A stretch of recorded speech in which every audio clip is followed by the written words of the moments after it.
AICC ನಾಯಕಿ ಸೋನಿಯಾ ಗಾಂಧಿ ಅವರ ಅಳಿಯ ರಾಬರ್ಟ್ ವಾದ್ರಾಗೆ ಇಡಿ ನೋಟಿಸ್ ಅನ್ನು ಕೊಟ್ಟಿದೆ. ಇದು ಸೆಕೆಂಡ್ ಟೈಮ್ ನೋಟಿಸ್ ಆಕ್ಚುಲಿ ಅವ್ರಿಗೆ ರಿಸೀವ್ ಆಗ್ತಾ ಇರೋದು. ಹಿಂದೆ ಬೇರೆ ಪ್ರಕರಣದಲ್ಲಿ ನೋಟಿಸ್ ಅನ್ನು ಕೊಟ್ಟಿದ್ರು. ಸೋನಿಯಾ ಗಾಂಧಿ ಅಳಿಯ ರಾಬರ್ಟ್ ವಾದ್ರಾಗೆ ಈಗ ಭೂ ಸಂಕಷ್ಟಕ್ಕೆ ಸಂಬಂಧಪಟ್ಟಂತೆ ಇಡಿ ನೋಟಿಸ್ ಅನ್ನ ಕೊಟ್ಟಿದೆ, ವಿಚಾರಣೆಗೆ ಹಾಜರಾಗಿ ಅಂತ. ದೆಹಲಿಯ ಇಡಿ ಕಚೇರಿಗೆ ರಾಬರ್ಟ್ ವಾದ್ರಾ ಆಗಮಿಸಿದ್ದಾರೆ ಅನ್ನೋದ್ರ ಮಾಹಿತಿ ಕೂಡ ಲಭ್ಯ ಆಗ್ತಾ ಇದೆ. ಡಿಎಲ್ಎಫ್ 58 ಕೋಟಿ ಭೂ ಮಾರಾಟ ಕೇಸ್ನಲ್ಲಿ ಇವರಿಗೆ ನೋಟಿಸ್ ಸರ್ವ್ ಆಗಿದೆ. 7.5 ಕೋಟಿಗೆ ಭೂಮಿಯನ್ನು ಖರೀದಿಸಿ 58 ಕೋಟಿಗೆ ಮಾರಾಟವನ್ನು ಮಾಡಿದ್ರು ಅಂತ ಇಶ್ಯೂ. ಅದು ಏನು ತಪ್ಪಾಗಿದೆ ಅಂತ ನನಗೆ ಗೊತ್ತಾಗ್ತಿಲ್ಲ ಅಂತ ಅವ್ರು ಹೇಳಿದ್ದಾರೆ. ಇದು ರಾಜಕೀಯ ದ್ವೇಷ, ಕೇವಲ ಹಳೆ ಆರೋಪ ಇದೆಲ್ಲ, ಇದಕ್ಕೆಲ್ಲ ಸಾಕ್ಷಿ ಇಲ್ಲ ಅನ್ನೋದು ವಿಚಾರಣೆಗೆ ಹಾಜರಾಗೋಕ್ಕೂ ಮುಂಚೆ ರಾಬರ್ಟ್ ವಾದ್ರಾ ಅವರು ರಿಯಾಕ್ಷನ್ ಕೊಟ್ಟಿದ್ದಾರೆ. 2008ರಲ್ಲಿ ವಾದ್ರಾ ಅವರ ಕಂಪನಿ ಒಂದಿತ್ತು, ಸ್ಕೈಲೈಟ್ ಹಾಸ್ಪಿಟಾಲಿಟಿ ಅಂತ. 3 ಎಕರೆಯನ್ನು ಈ ಶಿಕ್ನಾಪುರ್ನಲ್ಲಿ ಖರೀದಿ ಮಾಡ್ತಾರೆ. ಡೀಟೇಲ್ಸ್ ಕೊಡ್ತಾರೆ ಶಬೀರ್. ಎಷ್ಟೊತ್ತಿಗೆ ಆಗಮಿಸಿದ್ರು, ಮತ್ತೆ ಇಡಿ PMLA ಆಕ್ಟ್ನ ಅನುಸಾರದಲ್ಲಿ ಇಲ್ಲಿ ಸೆಕ್ಷನ್ಸ್ ಅನ್ನು ದಾಖಲಿಸಿಕೊಂಡು ಇನ್ವೆಸ್ಟಿಗೇಷನ್ ಆಲ್ರೆಡಿ ಸ್ಟಾರ್ಟ್ ಮಾಡಿದ್ಯಾ? ಹೇಗೆ, ಏನೇನು ಮಾಹಿತಿ ಇದೆ? ಮಮತಾ, ಈಗಾಗಲೇ ರಾಬರ್ಟ್ ವಾದ್ರಾ ಅವರು ಇಡಿ ಅಧಿಕಾರಿಗಳ ಮುಂದೆ ವಿಚಾರಣೆಗೆ ಹಾಜರಾಗಿದ್ದಾರೆ. 11 ಗಂಟೆಗೆ ಹಾಜರಾಗುವಂತೆ ಅವರಿಗೆ ಸಮನ್ಸ್ ಅನ್ನ ಕೊಡಲಾಗಿತ್ತು.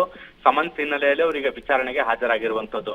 ಮುಖ್ಯವಾಗಿ ಇಲ್ಲಿ ಪ್ರಕರಣ ಏನು ಅಂತ ನಾವು ಗಮನಿಸೋದಾದ್ರೆ, ಗುರ್ಗಾಂವ್ನಲ್ಲಿ ರಾಬರ್ಟ್ ವಾದ್ರಾ ಅವರ ಒಂದು ಕಂಪನಿ 7.5 ಕೋಟಿ ಮೌಲ್ಯಕ್ಕೆ 3.5 ಎಕರೆಯಷ್ಟು ಜಮೀನನ್ನ ಈ ಹಿಂದೆ 2008ರಲ್ಲಿ ಖರೀದಿ ಮಾಡಿತ್ತು.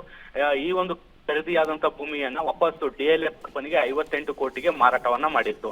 ಸೊ ಈ ಒಂದು ಮಾರಾಟದಲ್ಲಿ ಬಹಳ ದೊಡ್ಡ ಪ್ರಮಾಣದ ಅಕ್ರಮ ಹಣ ವರ್ಗಾವಣೆ ಆಗಿರ್ಬೋದು ಅನ್ನುವಂಥದ್ದು ಈಗ ಇಡಿ ಅಧಿಕಾರಿಗಳ ಅನುಮಾನ ಆಗಿರುವಂತದ್ದು. ಯಾಕೆ ಅಂದ್ರೆ 7.5 ಕೋಟಿ ಬೆಲೆ ಬಾಳುವಂತ ಭೂಮಿಯನ್ನ 58 ಕೋಟಿಗೆ ಮಾರಾಟ ಮಾಡಿದ್ ಹೇಗೆ ಅನ್ನುವಂಥದ್ದು ಈಗ ಇಡಿ ಅಧಿಕಾರಿಗಳ ಮುಂದಿರುವಂತ ಪ್ರಶ್ನೆ ಆಗಿರುವಂತದ್ದು. ಇದು ಅಕ್ರಮ ಹಣ ವರ್ಗಾವಣೆಯ ಯೋಜನೆಯ ಭಾಗ ಆಗಿರ್ಬೋದು ಅನ್ನುವಂಥದ್ದು ಇಡಿ ಅಧಿಕಾರಿಗಳ ಅನುಮಾನ ಆಗಿರುವಂತದ್ದು. ಈ ಹಿನ್ನೆಲೆಯಲ್ಲಿ ರಾಬರ್ಟ್ ವಾದ್ರಾ ಅವರನ್ನ ಸಮನ್ಸ್ ಕೊಟ್ಟು ವಿಚಾರಣೆಗೆ ಕರೆಯುವಂತ ಕೆಲಸವನ್ನ ಮಾಡಿತ್ತು. ಏಪ್ರಿಲ್ 8ನೇ ತಾರೀಕು ಮೊದಲ ಸಮನ್ಸ್ ಅನ್ನ ಕೊಡಲಾಗಿತ್ತು. ಆದ್ರೆ ಆ ಒಂದು ಸಮನ್ಸ್ಗೆ ವಿಚಾರಣೆಗೆ ರಾಬರ್ಟ್ ವಾದ್ರಾ ಅವರು ಗೈರಾಗಿದ್ರು. ಈ ಕೊಡಲಾಗಿತ್ತು. ಹೀಗಾಗಿ ಈಗ ವಿಚಾರಣೆಗೆ ರಾಬರ್ಟ್ ವಾದ್ರಾ ಅವರು ಹಾಜರಾಗಿದ್ದಾರೆ. ಮಮತಾ, ಶಬೀರ್, ಇಲ್ಲಿ ಪ್ರಶ್ನೆ ಬರೋದು, ಈ ಸ್ಕೈಲೈಟ್ ನ ಈ ಹಾಸ್ಪಿಟಾಲಿಟಿಯ 3 ಎಕರೆ ವಿಚಾರದಲ್ಲಿ ಇವ್ರ ಮೇಲೆ ಅನುಮಾನಗಳು ಏನೇನು ಅಂತ. ಮ್ಯೂಟೇಷನ್ ಪ್ರೋಸೆಸ್ ಒಂದೇ ದಿನದಲ್ಲಿ ಆಗೋಯ್ತು ಅನ್ನೋ ಅನುಮಾನನ, ಅಥವಾ 57 ಕೋಟಿ ಹಣದ ಮೂಲದ ಬಗ್ಗೆ ಅನುಮಾನನ, ಏನೇನ್ ಮಾಹಿತಿ ಇದೆ ಅಂತ? ಮಮತಾ ನೋಡಿ, 3.5 ಎಕರೆಯಷ್ಟು ಭೂಮಿಯನ್ನ 7.5 ಕೋಟಿಯಷ್ಟು ಹಣಕ್ಕೆ ಖರೀದಿಯನ್ನ ಮಾಡಲಾಗಿತ್ತು. ಇದನ್ನ ಸ್ವಲ್ಪ ದಿನಗಳ ಬಳಿಕ 58 ಕೋಟಿಗೆ ಮಾರಾಟವನ್ನ ಮಾಡಲಾಗಿತ್ತು. ಸೊ ಏಕಾಏಕಿ ಜಮೀನಿಗೆ ಈ ಪ್ರಮಾಣದ ಬೆಲೆ ಬಂದಿದ್ದಾದ್ರೂ ಹೇಗೆ ಅನ್ನುವಂಥದ್ದು. ಮುಖ್ಯವಾಗಿ ಇಲ್ಲಿ ಅಧಿಕಾರಿಗಳಿಗೆ ಅನುಮಾನ ಇರುವಂತದ್ದು, ಇಲ್ಲಿ ಅಕ್ರಮ ಹಣ ವರ್ಗಾವಣೆಯ ಶಂಕೆ ವ್ಯಕ್ತ ಆಗ್ತಿದೆ ಅನ್ನುವಂಥದ್ದು ಇಡಿ ಅಧಿಕಾರಿಗಳ ಒಂದು ಆರೋಪ ಆಗಿರುವಂತದ್ದು. ಯಾಕೆ ಅಂದ್ರೆ 7.5 ಕೋಟಿಗೆ ಜಮೀನು ಖರೀದಿ ಮಾಡಿದ್ರೆ ಅದು ಆಸ್ಪಾಸ್ನಲ್ಲಿ ಬೆಲೆ ಏರಿಕೆ ಆಗ್ಬೇಕಾಗಿತ್ತು ಸ್ವಲ್ಪ ದಿನದಲ್ಲಿ.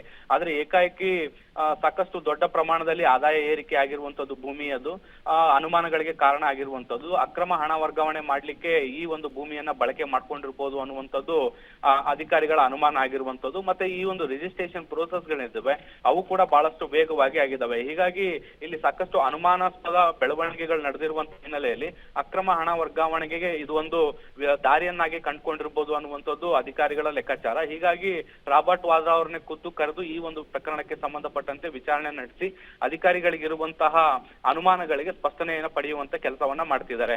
ರಾಬರ್ಟ್ ವಾದ್ರಾ ಅವರು ಇದಕ್ಕೆ ಹೇಗೆ ಉತ್ತರಿಸ್ತಾರೆ ಅನ್ನುವಂಥದ್ದು ಇನ್ನಷ್ಟೇ ಕಾದ್ ನೋಡ್ಬೇಕು.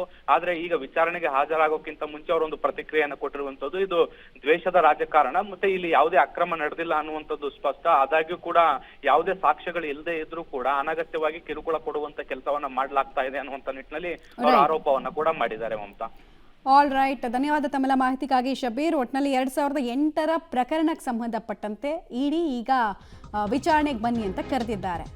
ವಿಚಾರಣೆ ಸಂದರ್ಭದಲ್ಲಿ ಇವರು ಕೇಳಿದ ಪ್ರಶ್ನೆಗೆ ಉತ್ತರವನ್ನು ಸರಿಯಾಗಿ ಕೊಟ್ಟರೆ ಸರಿ, ಇಲ್ಲ ಅಂದರೆ ಇಡಿ ವಶಕ್ಕೆ ಪಡೆಯುವಂತಹ ಚಾನ್ಸಸ್ ಕೂಡ ಇರುತ್ತೆ. ಬಟ್ ಅದಕ್ಕಿಂತ ಮುಂಚೆ ಇದು ರಾಜಕೀಯ ಪೂರ್ವ ದ್ವೇಷದ ಕಾರಣಕ್ಕೋಸ್ಕರ ಆಗಿರೋದು ಅಂತ ಅಂತಿದ್ದಾರೆ. ಬಟ್ ಹಲವು ಅನುಮಾನಗಳು ಈ ಪ್ರಕರಣದಲ್ಲಿ ಇದ್ದಾವೆ.